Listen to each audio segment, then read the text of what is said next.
Assalamualaikum warahmatullahi wabarakatuh. Bismillahirrahmanirrahim. Alhamdulillahirabbil alamin. Salatu wassalamu ala asrafil anbiya wal mursalin sayyidina Muhammadin wa ala alihi wa sahbihi ajma'in, amma ba'd. Baik, pada kesempatan kali ini kami atas nama Abdul Wafi ingin sedikit memaparkan terkait filosofi penelitian tindakan kelas. Jadi bagaimana sih nilai filsafatnya dari penelitian tindakan kelas? Bagaimana sih filosofinya dari penelitian tindakan kelas? Oke. Memahami landasan filosofi untuk memperbaiki pembelajaran yang berkelanjutan. Nah, jadi tujuan penjelasan yang kali ini yakni untuk memahami landasan filosofinya. Untuk apa? Untuk memperbaiki pembelajaran secara berkelanjutan, seperti itu. Lanjut. Ada 3 pendekatan dalam penelitian. Yang pertama itu kuantitatif, yang kedua itu kualitatif, dan yang ketiga ada PTK, penelitian tindakan kelas. Nah, terkait pendekatan penelitian yang kuantitatif itu, yang pertama itu positivisme, yang kedua itu data angka, yang ketiga itu statistik. Terkait kualitatif itu interpretivisme, yang kedua deskriptif, yang ketiga itu makna. Terkait PTK itu pendekatannya yakni berupa kritis, perbaikan, siklus, seperti itu. Jadi 3 pendekatannya itu, 3 pendekatan penelitian itu ada 3. Yang pertama kuantitatif, yang kedua kualitatif, yang ketiga itu PTK, seperti itu.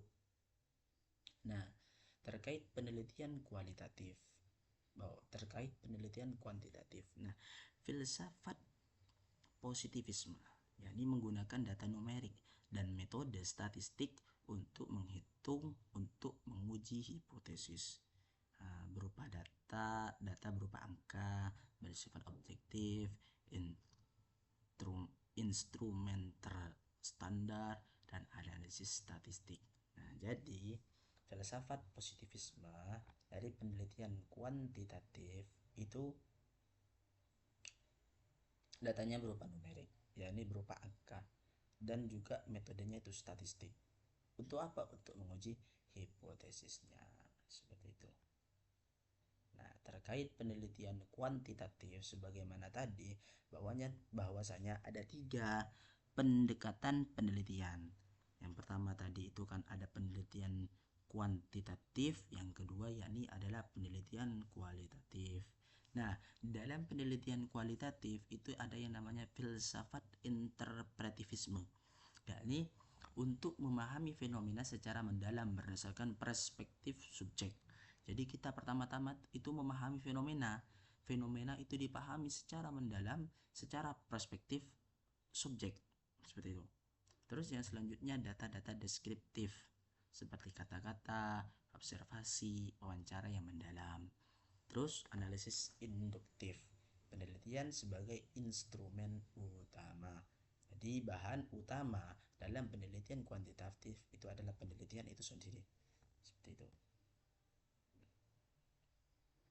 Terus yang terakhir adalah PTK.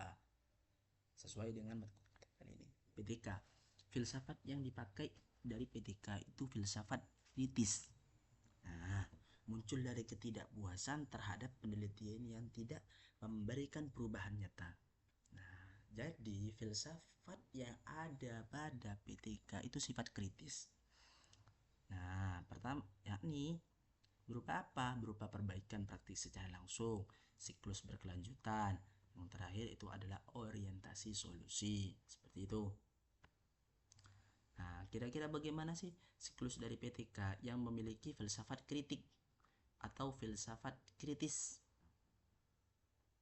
Nah, siklusnya itu seperti ini. Yang awalnya itu perencanaan, yang mengidentifikasi masalah dan solusi, yang selanjutnya itu melakukan tindakan sebagai implementasi, bentuk implementasinya di kelas.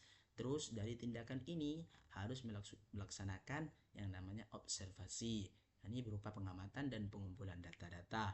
Terus yang terakhir itu adalah reflektif, untuk mengevaluasi dan perbaikan. Dari perencanaan tadi, setelah itu dilaksanakan tindakan. Setelah perencanaan, setelah tindakan itu melaksanakan observasi. Setelah observasi itu melakukan reflektif. Terus begini berkelanjutan sampai dari yang namanya masalah itu bisa terselesaikan secara sempurna. Terus, nah, perbandingan dari tiga pendekatan penelitian tadi.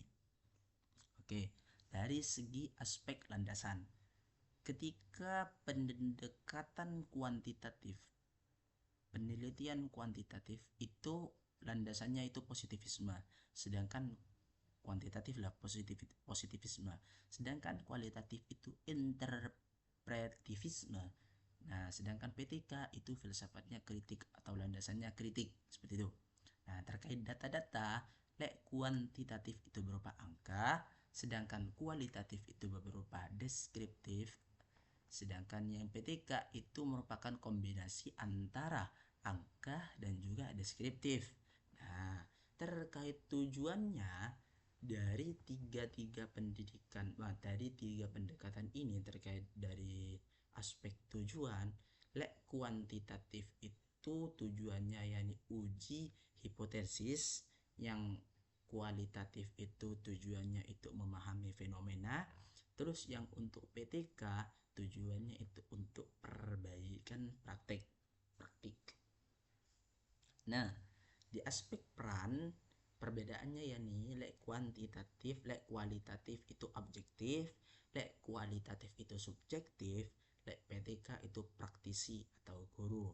Nah, ketika ditinjau dari segi aspek atau aspek yang berupa hasil, nah, ketika kuantitatif itu generalisasi, yang kualitatif itu pemahaman mendalam, dan PTK itu perbaikan secara langsung.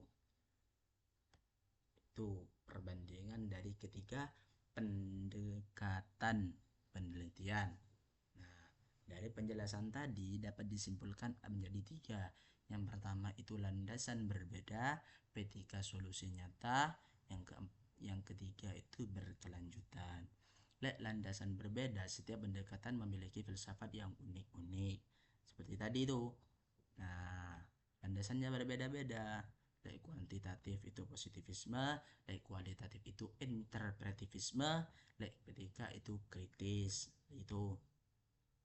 Nah, PTK itu merupakan solusi nyata, memberikan perbaikan langsung di kelas. Seperti itu. Karena apa? Karena dari yang tadi, dari yang ini, nah, dari perencanaan kemudian melaksanakan tindakan kan, jadi langsung.